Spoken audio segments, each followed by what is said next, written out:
and I am the project manager for the CALS and LAS web team. And we are teaming up with Christy Elmore from Extension and Outreach to provide these webinars. So we're going to go ahead and have one like every Friday is the idea.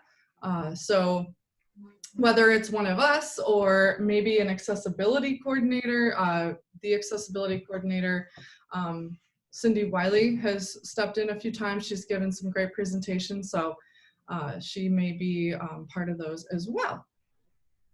And today we have a couple special guests with us who are going to help field some questions. And basically what we thought, I have to pull up my questions and make sure I've got them all here.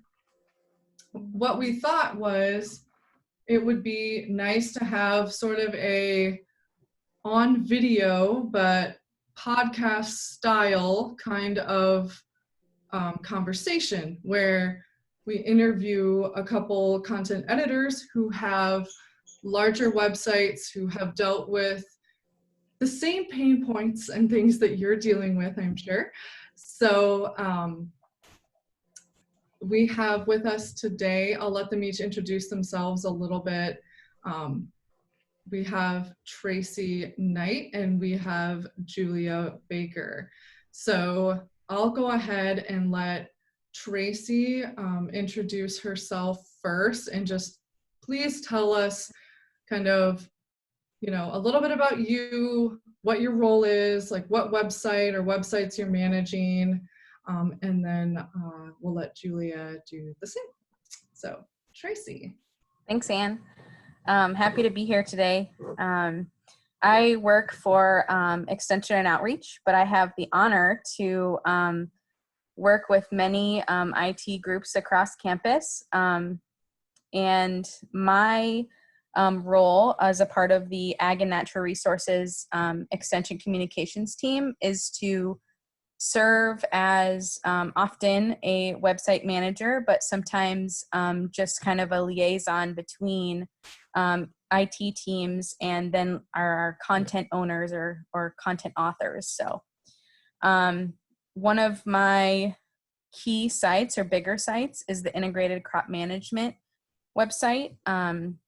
But I also, I think there's maybe around 5 different sites that I'm actively managing, and then several more that I've kind of helped get into or helped along the way, and now they're like off and running with our website owners. So happy to be here, Anne and team, and happy to answer any questions that anyone has.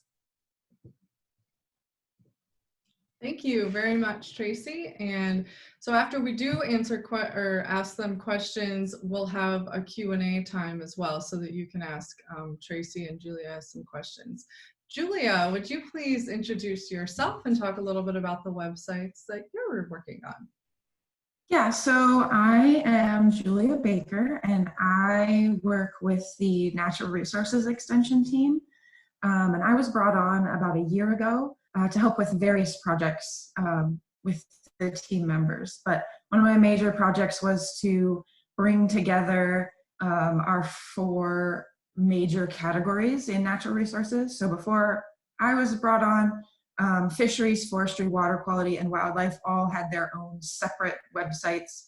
But really, there's so much overlap between what they do, and Adam Janke and Jamie Benning, who are in wildlife and water quality, kind of set up a team to get all of these people together. And so something I'll talk about later is we have monthly team meetings. And so this is all in the spirit of natural resource stewardship, which is the website that Anne has pulled up. Thank you. And so this is the website that I manage. A lot of the work that I did was getting this up and started and working with Anne and the IT team to kind of bring things together. Great, thank you so much. It's really nice to have you both, and I'm really glad that you agreed to let us ask you some questions and pick your brains a little bit. So the first question is, when you're working on adding content to the website, what are some of the key what key components do you consider in determining the need for a landing page? So when you're looking at a landing page, what are some of those components that you consider? And let's see, we may want to have a definition of what a landing page is first. So when we say landing page, we're thinking of like the home page is a landing page.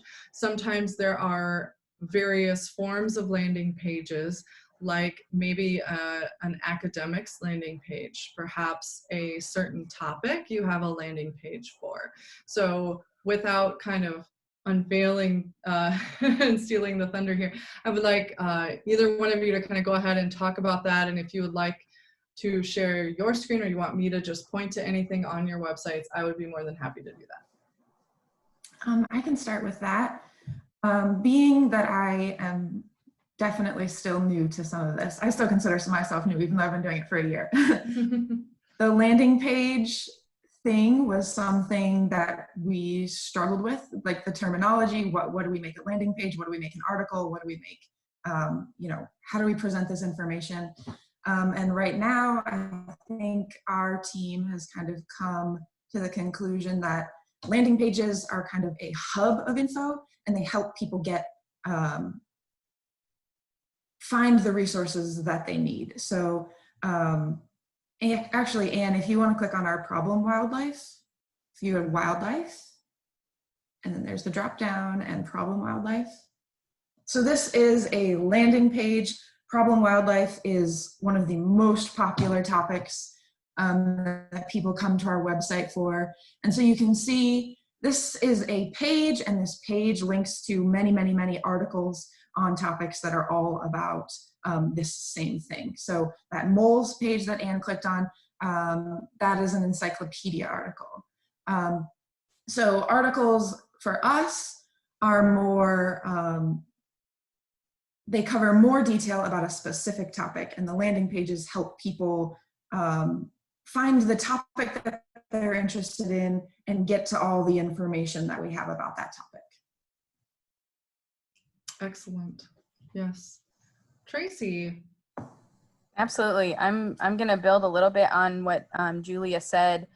A consideration, I have kind of 3 considerations for landing pages. One of them she touched on, the content or idea needs to be complex. A landing page, in my eyes, is kind of a big piece of real estate. And so it's a good place to put, or kind of, like she said, be a hub for all of those different pieces of information. Additionally, we a lot of our landing pages based on if it's a main focus of our team or audience. So you can see on our site now, the crops, the pests, the soils, those all kind of have landing pages, and then sub pages beneath them. Those are all things that we know our audience and our team are focusing on, and so we know that there's a lot of content in that area. Additionally, shelf life is considered when we talk about a landing page. That kind of helps us decide what kind of content it is, and so if it has a significant shelf life, or it's something that is likely going to be on the landing page, or the reason for the landing page. Excellent. Thank you. So my point was really good, Tracy. And that relates to what we do, like that problem wildlife page. The issue of problem wildlife isn't going to go away. And that's something that we're going to be dealing with, into the future for a long time. But maybe the species that we're dealing with will change, or, a way that we approach handling it will change. And so then we can update the landing page, but it can still be that problem wildlife page. And like you guys are always gonna have a corn page. Various information about corn will change on that page, and different articles will be associated. Excellent. Yes, all very good points. That's right. And so when you have this content that you're dealing with, do you happen to have some kind of a schedule or a recognized season, and do you have team goals that include the website updates? And I guess as follow-ups, kind of what does that look like? And if you could talk a little bit about how you've invited website updates into conversations surrounding team projects. So first of all, like, do you have a content schedule? What does that look like? Or recognized seasons? And then how do you go about bringing that up into conversation with stakeholders and like your team? I'd be happy to start off on that answer. On the crops website, we publish content based on the crop growing season. So there's something happening outside in the fields, and our audience is there and they're a part of it, and that kind of guides the content that we're creating and pushing out. In a perfect world, we are trying to push out information and publish content about a week or two before our audience or visitors actually need it.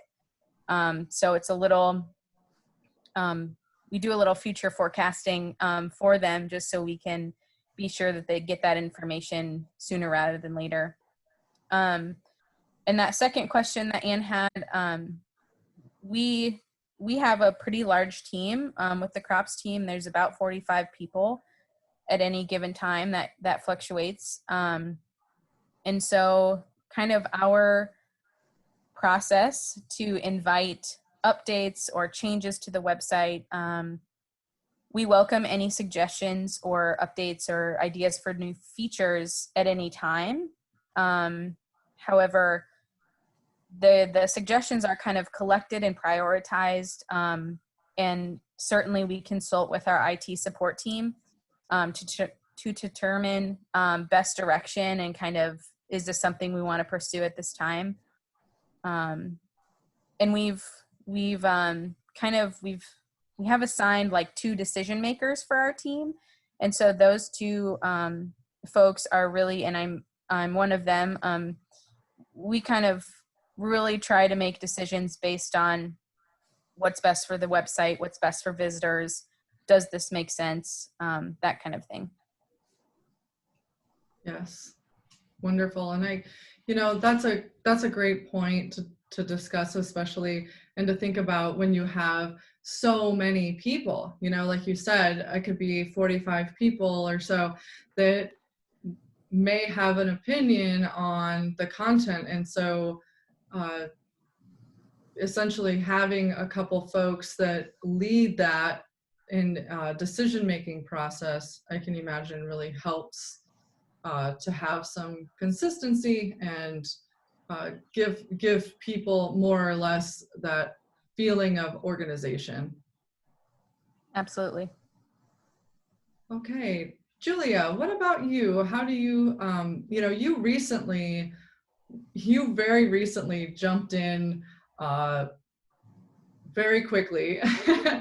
Julia came in and had like all of these different groups to help coordinate and bring together into a single website. It's been a little while. Tracy did the same for crops, but Julia, just coming off of that, what are your thoughts on the content schedule? Do you even have one yet, or are you thinking about it?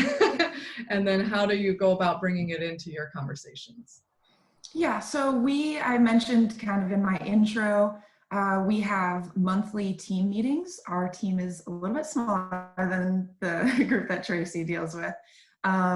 So at the team meetings, we always have Adam from wildlife and Jamie from water quality, and Billy in forestry and Joe from fisheries. But we're also expanding our team to include more people. We have integrated pest management people, but we have those 4 primary people at every meeting. And that is kind of a good opportunity for me to bring up some of these questions about the website. Things that actually we're still there are pieces of the website that we still want to make live because we still need to have conversations. So that monthly team meeting has been actually very useful because it can be very hard to just send out an email and hope that people make the website their priority. Like, it's my top priority, but they're doing lots of other things. And so I get FaceTime with them during those meetings and can ask direct questions or prompt them on things. And that has been really useful. And then we have a very large wildlife contacts feature, which we will eventually be turning into just a natural resources contacts feature. But that has to be updated regularly, all these contacts, phone numbers. So basically this feature connects people with important professionals that will help them do various things.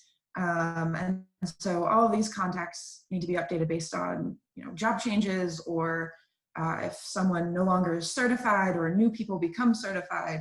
And so I have that on my schedule annually to review all of that information and update it. And then we also send out a mailing to people. So there's an option for people to update on the web form, or they can send us a little postcard to update their information. So that's kind of just one of those things, even though I'm only in my second year now. I just pick a month, and that month is updating contacts month. And I think designating that time is really important because it's very easy just to be like, oh, it'll get done, it'll get done, it'll get done.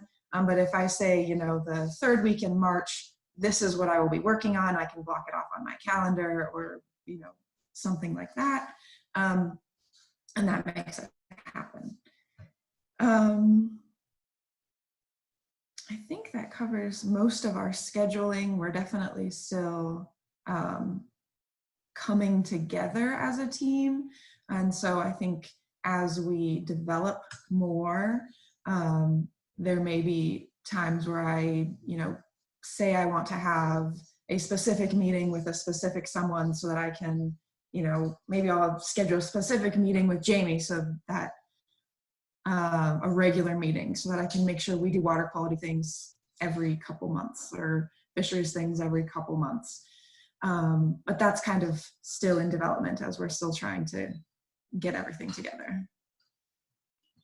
Excellent. Those are all great points. And, kudos to you too for really diving in and trying to, just like you said, just pick a plan, pick something to do for that month.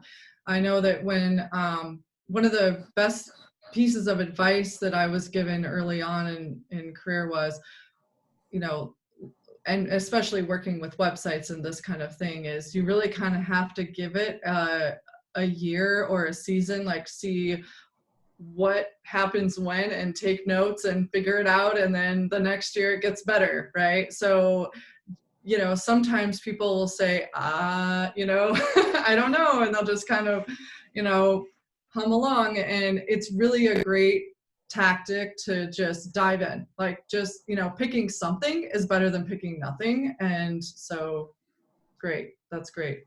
The next question. So when you have website stakeholders, this is something that I'm sure many people probably face, that have a pressing concern, like for a specific feature or update that they just, absolutely feel like they need or they want. And how do you determine like if the update is appropriate or not? And I guess a follow-up to that, well, we'll go into the next question is a follow-up to that, which is how do you kind of have, if you have to push back, how do you do that? And if you can't, what are some of the tactics that you use, or what are some of the things that help you make it through kind of what could be some difficult conversations and difficult decisions? Do you want to start with this one, Tracy? I'd be happy to. First and foremost, personal opinion does not warrant a website update or change. And oftentimes we have such passionate folks doing great work that it's almost a blinder. So I think that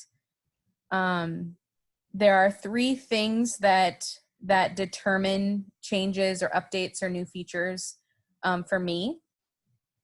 And in no particular order. We consider our visitors, our site visitors, and our audience. Is there benefit there? That's something to consider when you're making changes, creating something new. The reason we have the website is for people to go and look at it. So audience is definitely important. I also look at ideas and new things from a content management kind of perspective. So if this new feature or this new idea is going to be like a total headache and really hard to keep up, then that kind of devalues it a little bit for me. You know, we want to create a website that's fresh and new and updated and easy to use. And so if that's going to change the management strategy of that content, that's definitely a consideration.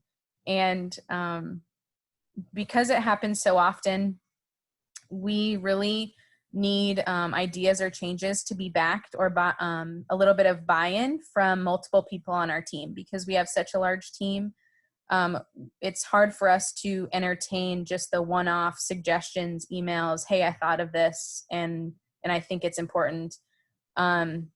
So we would, when we get ideas that come in, we use those three things to kind of consider it. And then of course, consult with our great IT support team and kind of determine next steps from there.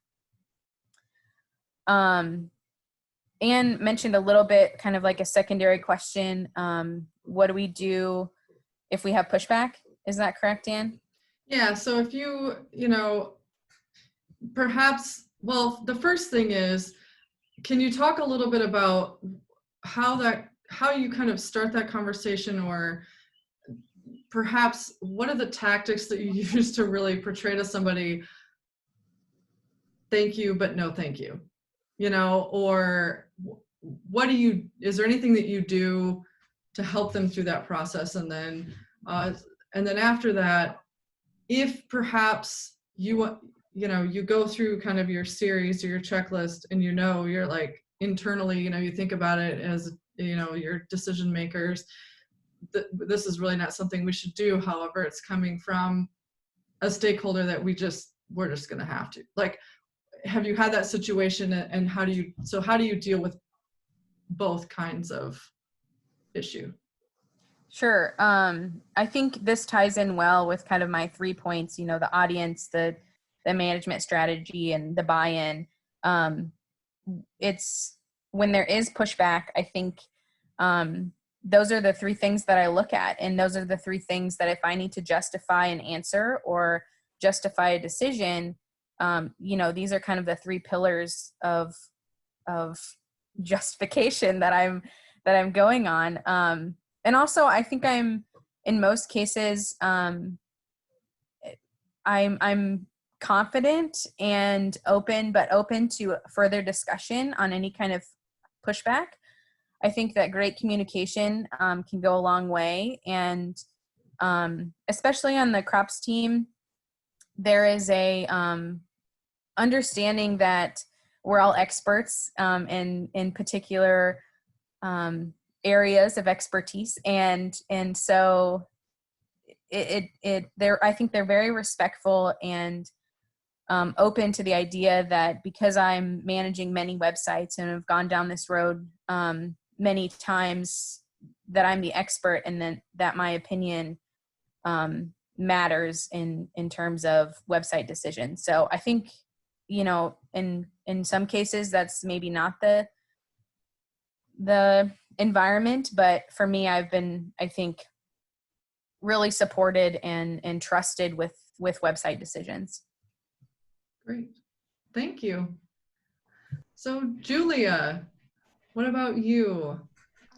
Thank you for going first, Tracy. actually took notes while you spoke. As we've mentioned, I'm still definitely new to this, and the brunt of my work has been bringing it all together. So at this point, there hasn't been an extensive amount of new content creation. It's been bringing it all into the One Natural Resources website. So I don't have as much experience with it as Tracy does, but I'm going to bring up those monthly meetings again. We also have had discussions in those meetings of this is a direction that we might want to go with the website. How does everybody on the team feel about this? Do people have objections? Do people have thoughts? And I've been lucky that everyone has participated well in those meetings, and have put thought into managing content, that pillar that you mentioned, Tracy, especially with this new natural resources contacts feature that we're going to have. I already have team members saying, let's make sure that this is something that can actually feasibly be updated by one person, and not something that's just going to be a job that will exist year round to be updating. So yeah, I guess like Tracy, I've been lucky to be in a good environment with people who appreciate the work that goes on the website,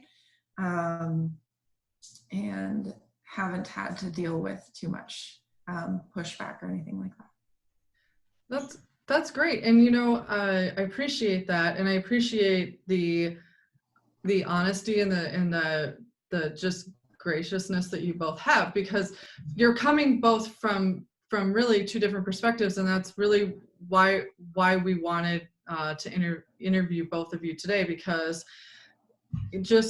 you each have exuded some and mentioned some wonderful techniques, and in working together with our team, we have really recognized those things. And so I think that because, you know, Julia may not have the experience yet of having to deal with that, there's some things that she's doing that I think could really be helpful. Like, for example, as she said, you know, it's good to forecast and look forward. And so you can always be forward thinking. And again, you know, you kind of want to think 5 years out, you know, what's this website going to look like? What are we going to be doing? What do we want to do? What do we kind of want to, how do we want to trim this up or maintain it? Where are our challenges? Where, you know, and getting those seeds planted, pardon the pun for your comments, but really getting those seeds planted early, I think, is really helpful. So thank you for all of those comments in that regard. So the next question that I've got for you all today is, let's see, I thought I had something else here, just a second. Kind of leading into that. So if you had to give some advice on somebody who is managing website content for the first time, like they haven't really jumped in yet, or they're pretty new maybe to it, what advice would you have someone for kind of taking that content charge for the first time? What would you recommend to somebody who's just, like, perhaps, let's say they just newly were given some responsibilities of content editor for a website. Maybe they don't, you know, haven't looked at a website much before. Perhaps they're a little nervous about even what it means to edit a website or maintain or manage a website. And now they've been kind of given this really heavy thing, which is really heavy, right, to the person receiving it, but perhaps maybe not as heavy to the person giving it. They might say, oh, this is just the website content editing, here you go. And you're like, whoo, you know? What advice would you have for that? That was me last year. So it was quite intimidating, honestly, especially since we were designing a whole new web page to bring all these together. But one thing that there are a few things that I spent time thinking about this question. One thing is to think about, you can learn how to run the interface that Iowa State uses. So you don't, it's not a free-for-all, just we're gonna go in and create anything. There are templates that you can use. And that really helped me feel like I could start somewhere, is what can our website do? What features do we have? How do we organize, the websites at Iowa State University? And that made it feel more doable. So I had meetings with Anne and we talked about, these are our options. And I remember having a couple conversations with Josh Tenney as well, about what is the best way to present material, because he has expertise on consumption and how people view websites and how they use them. And those were all things that I had never thought about before. So I guess one of my tips is to just start at square one there. Don't get all bogged down with what's going to go on my website and how am I going to do all of the things and make it awesome and make it the best website. Start with just learning how am I going to do it? What are my resources? And then get familiar with those. I found it quite easy to familiarize myself with the way that these websites function and the interface that we use at Iowa State. And that made it much easier then to think about the content that was going to actually go on the pages. It also helps to collaborate with the team members. So in Extension, we have people out in the field, giving presentations, talking to landowners, talking to all sorts of people, fielding phone calls from the public. And those people really have a pulse on what's happening and what information is important. So that is a good place to start in terms of ideas of content, ideas of things that will be important to have on the web page or that won't be important. And then I can't remember who I'm quoting this from in the IT department, but we don't need to reinvent the wheel. So we don't need to recreate all the things that are already on the internet and make, a copy of that page on our website. And so we actually have a Habitat Headquarters encyclopedia article. It's going to become, eventually we'll have a Habitat Headquarters landing page. But right now we have a prairie restoration one where I basically compiled a bunch of useful prairie management resources that already exist on the website. So I didn't spend time, synthesizing and creating and writing a bunch of articles about all these things. I just created a useful article that compiled those things for people. So think about that. If you're feeling overwhelmed about a topic, that is an option and it is a perfectly acceptable option. I guess then the last thing, which I probably should have mentioned with ease of use and getting to know the interface, I kind of really took a deep dive into tables on the website. The table function seems really basic, but it actually is quite powerful and you can do more things with it than you think. And so as I worked with other people on the team, there are several people on our team who have access to editing our content. And some of them I noticed when they were creating pages shied away from using that table feature. But I think there are ways in which that really helps you more effectively present your content. And so not to be scared, just to mess around with that and figure things out. And of course, emailing web support when you have questions or hiccups. Excellent. Those are all great tips. Thank you. Tracy. Sure. I think I took more of a 10,000-foot approach to my thoughts here, but I think it'll be a good combination from both Julia and I. Number one on my list, and this could be because I'm a communications professional, but determine the best way to communicate with your team members and stakeholders so that you can, I think, and especially in like my liaison roles, there is often a need to kind of get to the same level or way of thinking to kind of you know, we have some folks over here thinking this high level, this is what I want the end result, and sometimes we're thinking this is back end how it would work. And so I think my role especially has been to figure out how to communicate with all different types of folks. And I think any website manager, some people will come to you and tell you exactly how to do the task and how they want it done. Some people will come to you with an idea and just assume that it can happen and it can get done. So communication for me is important. And secondly, audience. Again, I know I hit on this often, but always keep your audience in mind. Without them, it's all for nothing. So when you're making decisions, when you're evaluating a website and the content on it, when you're looking for a refresh, when you're merging sites, always keep them in mind. Another thought is to aim for consistency, and I think that can be applied throughout. So in your content development by your content authors, whether that's you or you have a team, do that in a consistent manner. Publish your content consistently. Sorry if you heard that honking, that's my dad driving by. I didn't mean that to distract anyone, but so consistency in your content development, in your publishing strategy or schedule, and then in your website structure, again, to serve your audience.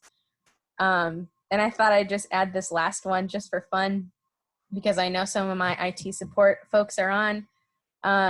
If you don't have what you want on your website, shoot, just ask your IT support team. They are miracle workers. And honestly, I think they're more times than not, I come to, you know, the various IT support teams and say, hey, I saw this. Could we make it work? Or I saw someone else had this on their website. Is this something that's easily applied here? So don't be afraid to ask for what you want. Great, thank you. And yeah, and that's absolutely the truth. Like, it's really fun I know we've got developers listening in on this today too.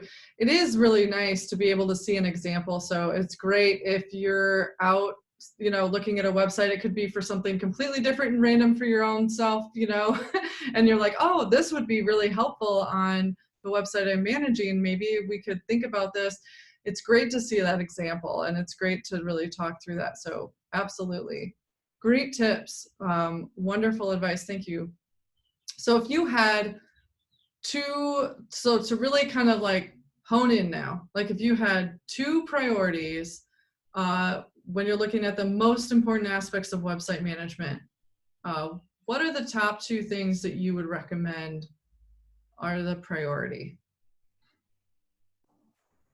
Just when managing websites. So mine are, again, going to be a little smaller scale.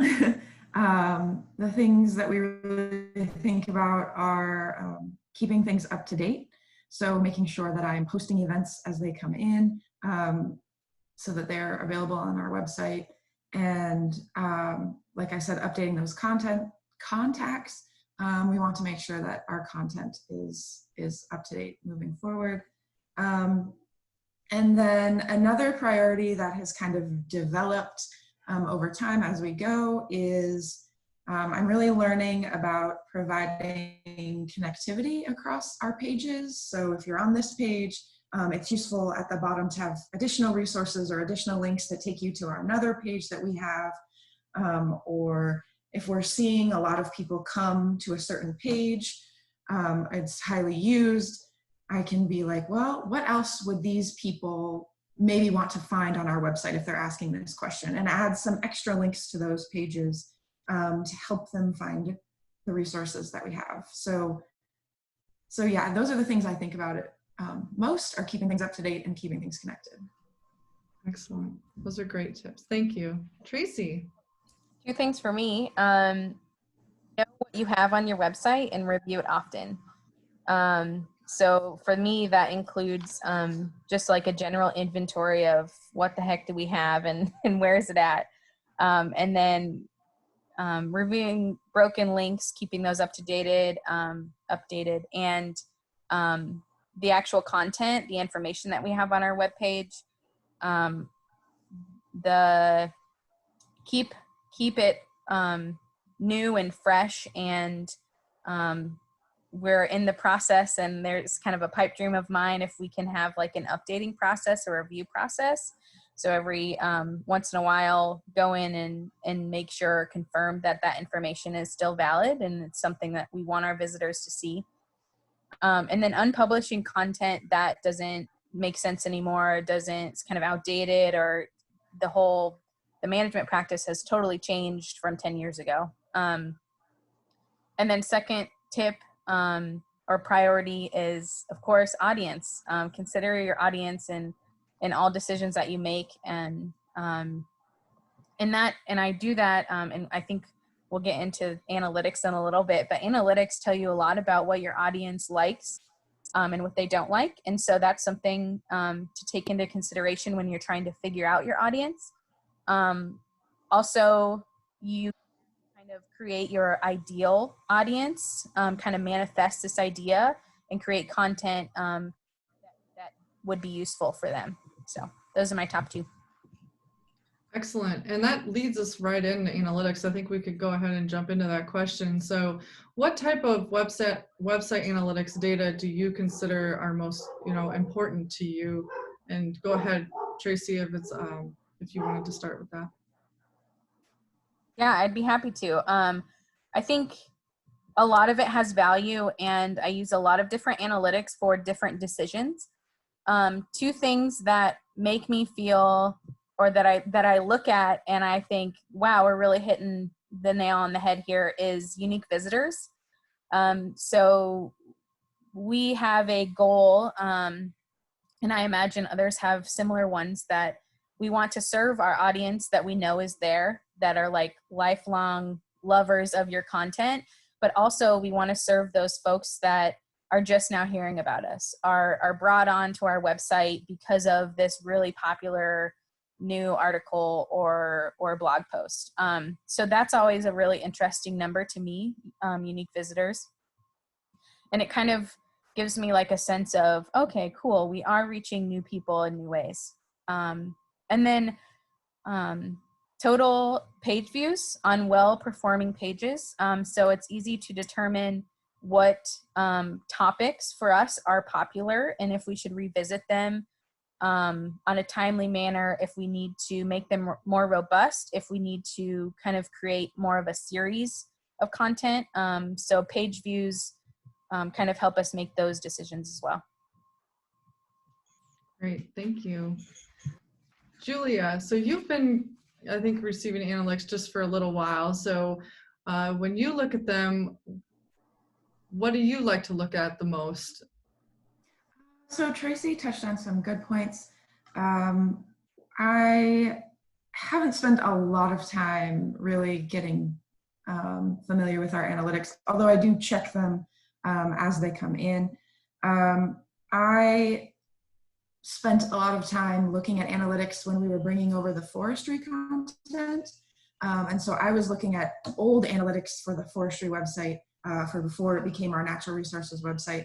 And they had hundreds of publications posted on their website.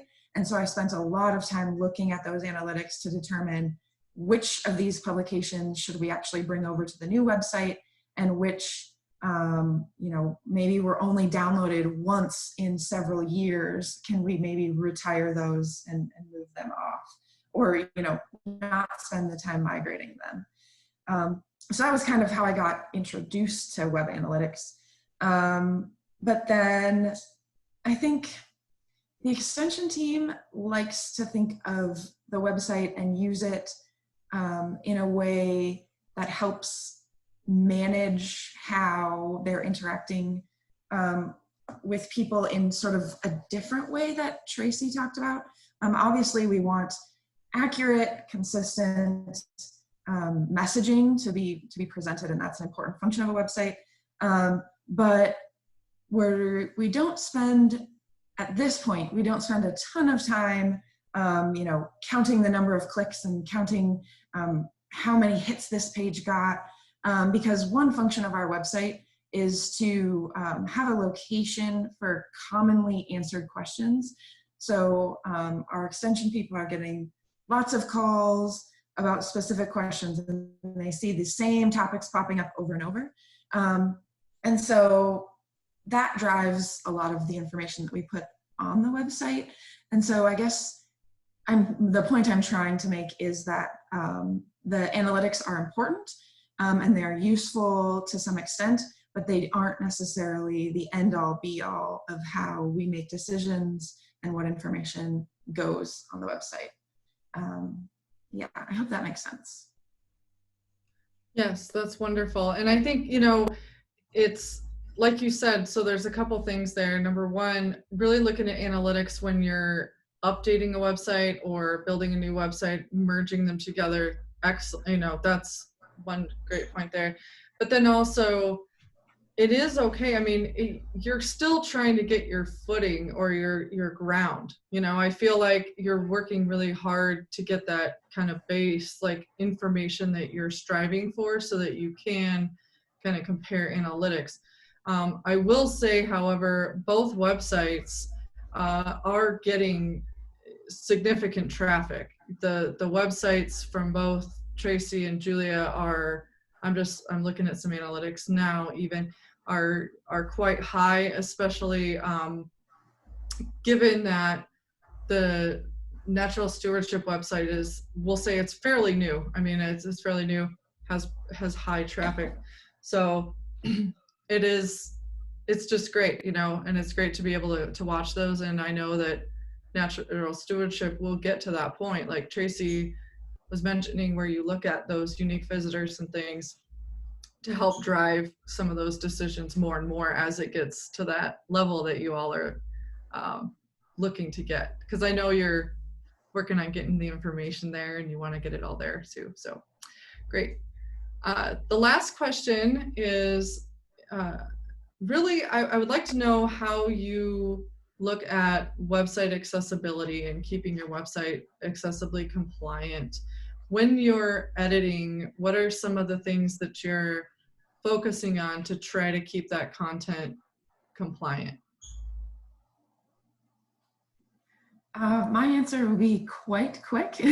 My strategy really is to stay within the parameters that the interface gives me. And so I don't do a lot of fancy things or try to do, ultra fancy styling, because the interface helps you stay compliant. So I stick to using our heading feature instead of using bold and italic things. And then, as I mentioned the tables earlier, staying within that and using the parameters of our table feature helps those things also stay compliant. I also we have a lot of pictures on the Natural Resources Stewardship website, and I tend to try to be intentional about writing the alt text and being descriptive. It can be hard to think about that sometimes, and it's really easy just to say, oh, this is a tree, or oh, this is a small mammal, but how many pictures of trees do we have on our website? And if I were just to say a tree in the woods, that no one would know the difference between any of the tree pictures on our website at all. Or, at least the people who have accessibility issues. And so I try to spend some time, thinking about what color is the tree? Is it in fall color? Is it a big tree? Is it in the forest? Is it by a lake? And so that's one of the things that I spend some time on. Great. Those are great tips. I mean, that's a great strategy too. Tracy, do you have anything to add? I think one thing that comes to mind in terms of accessibility for me is that all of our IT support, I think university-wide, is really prioritized accessibility for us.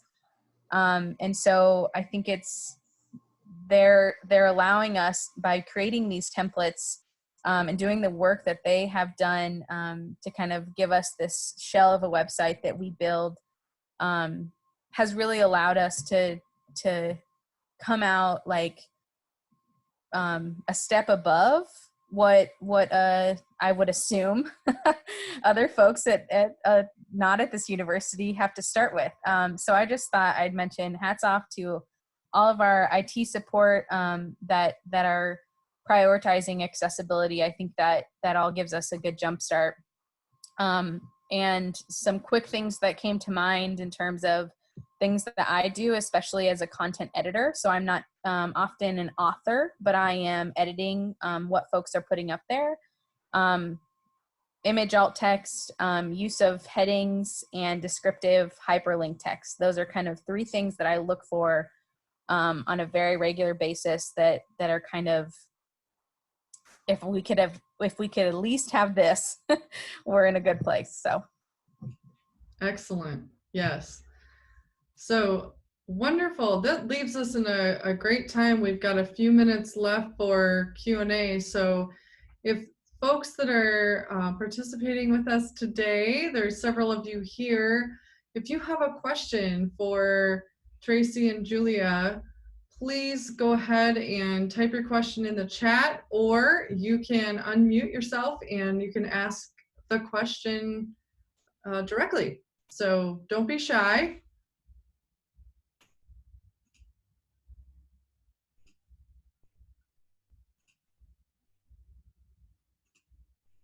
Come on. I know somebody has a question. Those of you that are on today, are you mostly, what type of websites are you editing?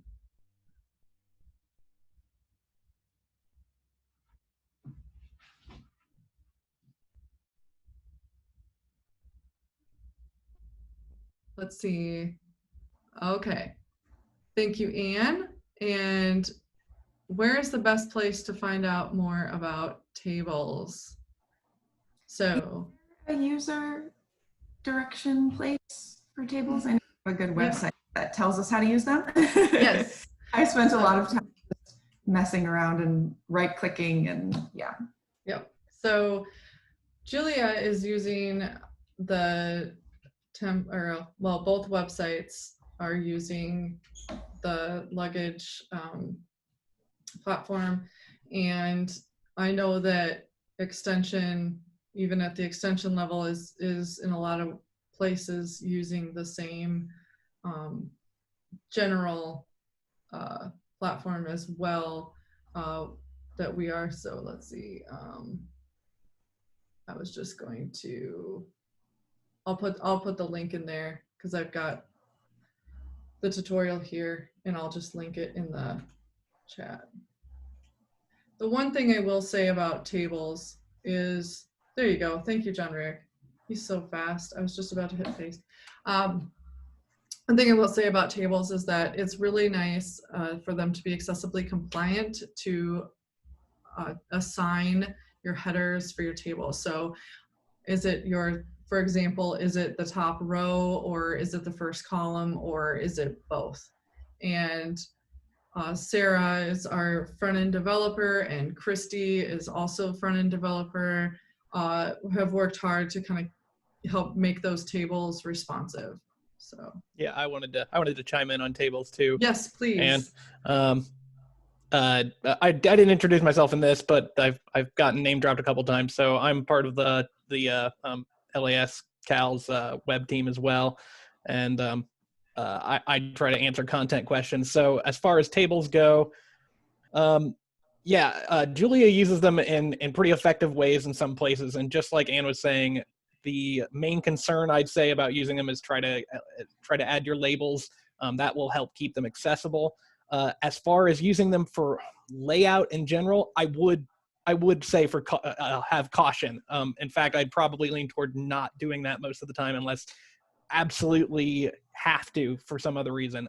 In general, I would actually say come ask us about what you're trying to do before you try to do that if you're one of the websites under us, because sometimes when you're trying to use tables to get a certain layout, it actually might be more appropriate to use like a landing page, which is something that we usually help people do in those situations.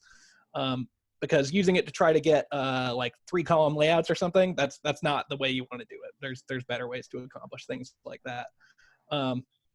But in some cases, they can be powerful for accomplishing things that you can't quite do otherwise. So I agree with one of the comments I just saw come across here that said, teaching in Canvas, they say not to put everything in tables. Agreed. Don't put everything in tables. Use the formatting options you have available before tables, and tables is sort of a last resort for certain circumstances. Yes, and a lot of the ways like Julia's using tables, and I'll kind of just post an example here. It's really when you're thinking about, essentially when you're thinking about presenting data. So, you know, when you have, like right now, the Natural Stewardship website is essentially building themselves up, and they're providing more and more data in regards to, for example, on the page that I posted, kind of the different edge of field structures and practices. And so that's where they're actually collecting data, and they're working towards, you know, adding that information. So it makes sense. Once they actually get it all there, that will be a time to determine, like, does it stay as a table, does it not? And so I think that those are great ways and great uses for tables. And I see that there's a question here from Kalsa. I don't know if I pronounced your name right, Kalsa, but how do you balance giving people lots of resources but not feeling like you have an overwhelming amount of info on the page? So she had heard, you know, not to, like Josh said, you know, use the website as a filing cabinet. You know, you should not use the website as a filing cabinet. And I think that was in our last webinar. So how do you really balance giving people a lot of resources, but again, not having that overwhelming amount of info on the page? Does Tracy or Julia have any? I'd be happy to provide some insight on that. Sure. While I was reading your question and you put Kalsa filing cabinet, the first thing that came to mind is any experience I've had with a physical filing cabinet, there's a bunch of old junk in the back that got it years and probably has dust on it. So I think a good way to avoid that filing cabinet feel is to know what content is on your website and keep it updated. And another way, I think you mentioned not having like an overwhelming amount of information on each page. We really utilize the landing pages to kind of be the collection place for that, and we can organize it with blocks and cards and in certain sections. And then all of our content, then all of the very specific pieces of content, the topic pages that holds all the detail, then is kind of separate and could be unpublished, updated, all kinds of things.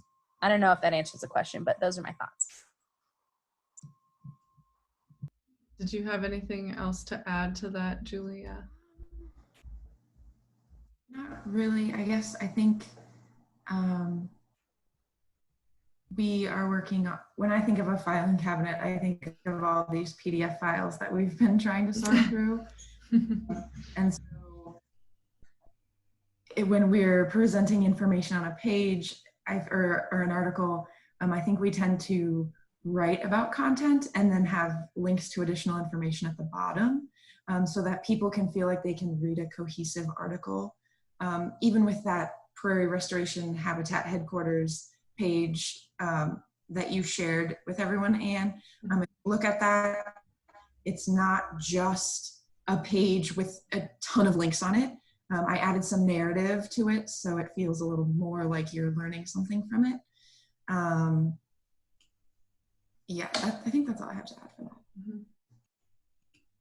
Yeah, those are great comments. And, you know, again, I think, you know, tables can be used Just for And certainly if I for data. may interrupt, Yeah. when I was talking about tables, I was talking less about them in terms of layout. Like you shared the edge of field structures and practices, and I think that page, it is a legacy page from the water quality website, and that the table was used in a function to lay out the page. But I guess when I'm talking about tables, I'm talking about, like, we have a chemical control page, which I can show if that's useful. Yeah. And that was a really effective way to present the information, was with a table like that. And you guys helped with alternating colors and things like that to make the table useful.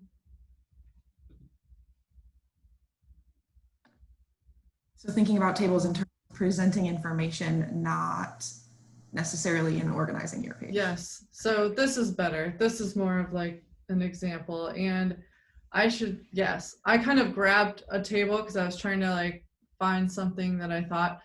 So it is important to distinguish the difference between data and layout. And so you do not want to use a table for layout. Like, you never want to do that. And if you're in the process of collecting data, like that on the off cuff is kind of what it looked like to me, but now I'm realizing, nope. It is okay to do that when you're really considering it, as informational data. And so this is a better example and a good example of using a table for data specifically. So yes, thank you for bringing that to the top there. That's what I was hoping to be able to show. And then let's see, my chat disappeared. Hello, Zoom. There we go. I saw a question here from Ann Robinson, and we're about 3 minutes over, so we'll do this really quick. There's a question about adding, using tables as a framework for like pictures, because we don't want to use rotating banners and that kind of thing. That's a great thought. I think, initially one would think, I'll go ahead and kind of field this one, because initially one would think that a table might be a good idea for laying out images, because you might have some consistency and that kind of thing. However, that to me would really fall into using a table as a layout instead of using a table for data. So I would recommend not doing that. And we, in fact, have an email headed your way, and to the CALS team, to talk a little bit about other ways to put images together on a page, like if you had a few that you wanted to share, and perhaps we could go ahead and put that on our tutorial, in our tutorial list as well, because others might benefit from that. In the past, what we've done is really simple, we've just put essentially repeated not repeated an image. We've put images in a row, and you may put a space between them if you want, but if you have captions on the images, you don't have to, because in the platform that's already formatted. And then my biggest rule of thumb when you do that is make sure your images are all the same height. If you make sure your images are the same height, they don't have to be the same width. As long as they're the same height, then they look good, because they're in a row, and the person viewing them doesn't kind of go through this motion. They're actually rows, and it makes it easier because the CSS and the code in the background allows those images to drop then, so that when you view an image or the page on mobile, you're going to be able to see image after image after image, and it will look nice on mobile as well. So those are a couple of reasons, and just a really quick snapshot of maybe something you could do. So we'll close it out with that. We are at 2:06, so I want to be mindful of your time. Thank you so much for being here, both of you, Tracy and Julia. It was a fun conversation, and I really hope that you all ended up getting a lot. I know you did get a lot of information today. So thank you again, and I wish you all the best and have a wonderful rest of your day, everyone.